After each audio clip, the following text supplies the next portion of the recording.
What you waiting on? Man, stop playing. Go ahead and subscribe, like, comment, and all that other good stuff.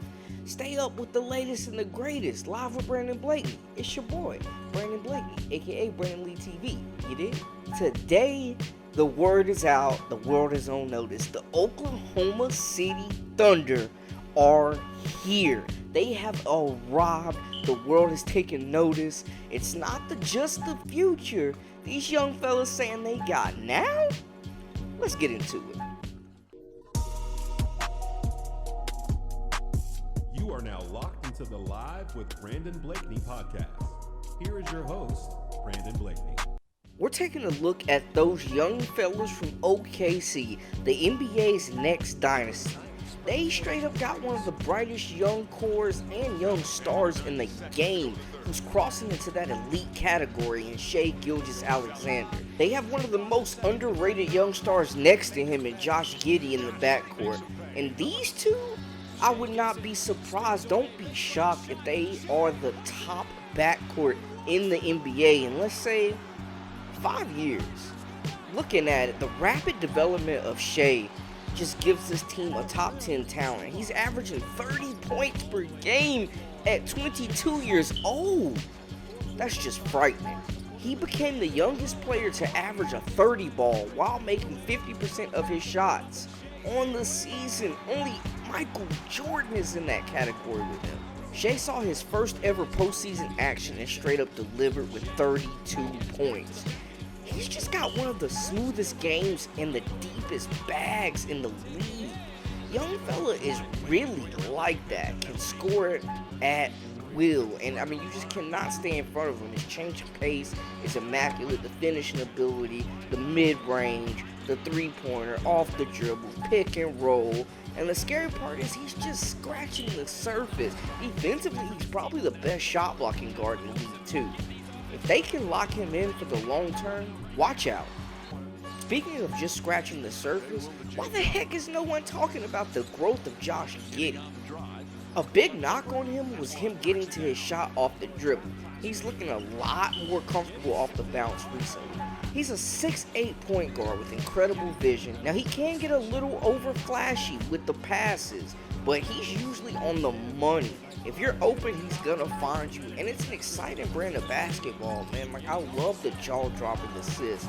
He's a walking potential triple-double with his rebounding ability as well at that size, and he's getting better on defense as well.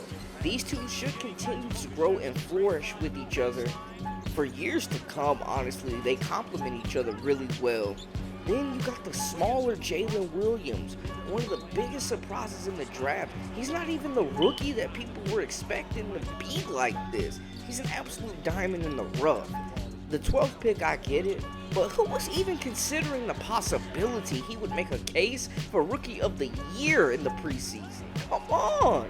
He's been a huge addition, giving the Thunder 14 points per game and also showing some playmaking abilities. The youngster's also active on the boards, and he gives them a versatile wing who's going to give max effort on both ends. Gotta love it. The scary thing about all this is Chet Holmgren hasn't even played a game yet. We'll get there though. Lou Dort is the perfect glue guy for this group as well. He's physical on both ends, doesn't shy from the dirty work in the slightest. He's really developed into a reliable three-point shooter as well over the years.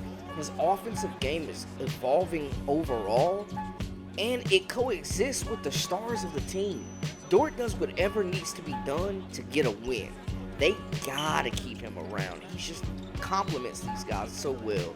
Now, big Jalen Williams is solid in the paint, and he can stretch the floor from beyond the arc. But they need that reliable anchor in the middle, aka the return of Chet. He fills a big void. He's going to be the rim protection they need and a versatile pick and pop option for Giddey and Shai to just utilize, man, and open the floor. The big question, I think, for this group, though, is do they let the young core of Alexander, Giddey, Williams, and Chet evolve organically with time? Or do they move a few first-round picks from that monster haul they have over, like, the next 5 drafts and bring in an established star to speed up the process?